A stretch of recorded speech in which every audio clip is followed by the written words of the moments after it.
pessoal! Então vamos ver agora como fazer a voz passiva no presente, certo? Quando o tempo verbal é o presente simples. Observem aqui a primeira frase. He writes many letters every day. Como é que eu sei que está no presente simples? Eu vou observar aqui o verbo principal, tá? Ele ganhou um S porque o sujeito aqui é he. Então, o que é que eu preciso lembrar na hora de passar para a passiva? Quem é o sujeito, quem é o verbo e quem é o complemento, o objeto. Então, o objeto aqui vai ser many letters. O que sobrar, para mim não tem problema, ok? Então, vamos lá. Eu vou trocar. O que era objeto se transforma em sujeito. Então, many letters.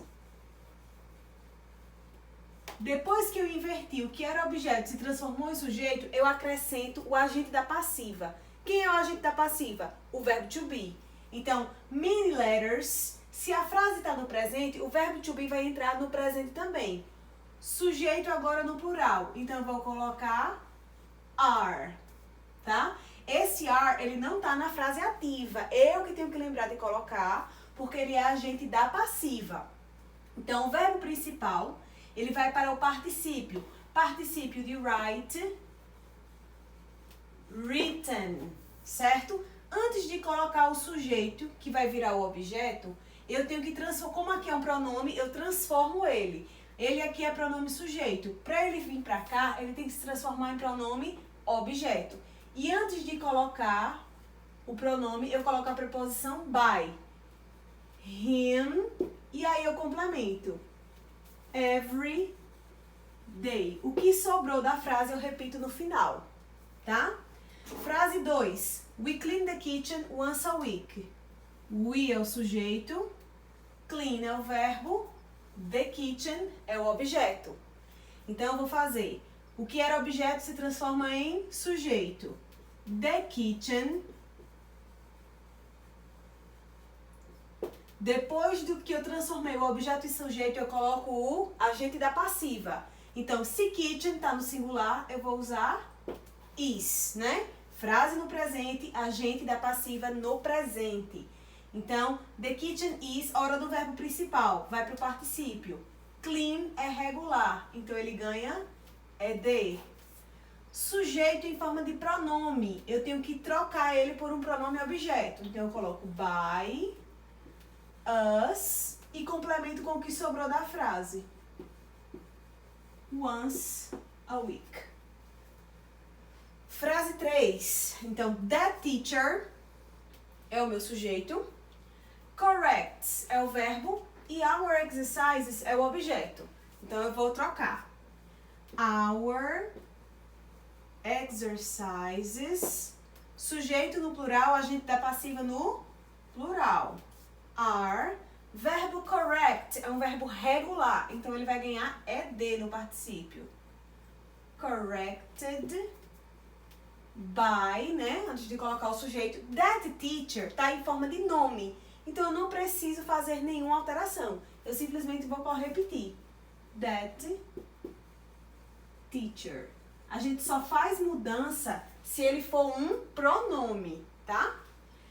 4. Most people don't admire this picture. Observe que essa frase ela tem uma característica. Ela é negativa.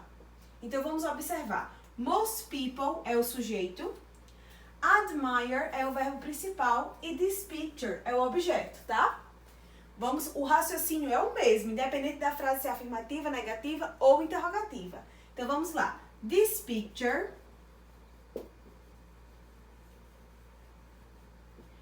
Aí, agora, é a hora de colocar o agente da passiva, certo?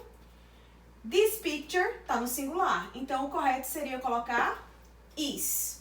O que é que eu vou fazer? A frase é negativa. Esse don't vai ficar, o not vai ficar aqui, junto do agente da passiva. Então, admire é um verbo regular. Admired by most people. Most people não sofre alteração porque é um nome, não é pronome. Então, eu só faço repetir, ok? Então, observe, quando for negativa, o auxiliar do presente ele vai sumir. E a partícula negativa vai ficar junto do agente da passiva, tá? Quando a frase é interrogativa, o raciocínio é mais ou menos o mesmo. Então, observe, aqui é o sujeito, aqui é o verbo e aqui é o objeto, tá? Então, teoricamente, o objeto que se transforma em sujeito vem no começo. Mas na frase interrogativa, quem começa a oração é o auxiliar. Como eu não vou poder usar o does, quem é que vai ser o auxiliar? O agente da passiva. Então, para English, o agente da passiva vai ser is. Is English. Aí, né, o sujeito, o objeto que se transformou em sujeito. Is English, verbo principal agora no particípio. Study também é regular. Tira o Y e coloca IED. By. No lugar de she, eu tenho que trocar para um pronome objeto. Her. E completo com o que sobrou da frase.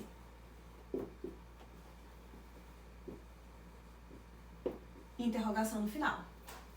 Então, é assim que a gente faz a voz passiva no presente. A gente insere o agente da passiva, que é o verbo to be, no presente também, tá? Na forma negativa, o agente da passiva recebe o not e na interrogativa ele substitui o auxiliar, ok?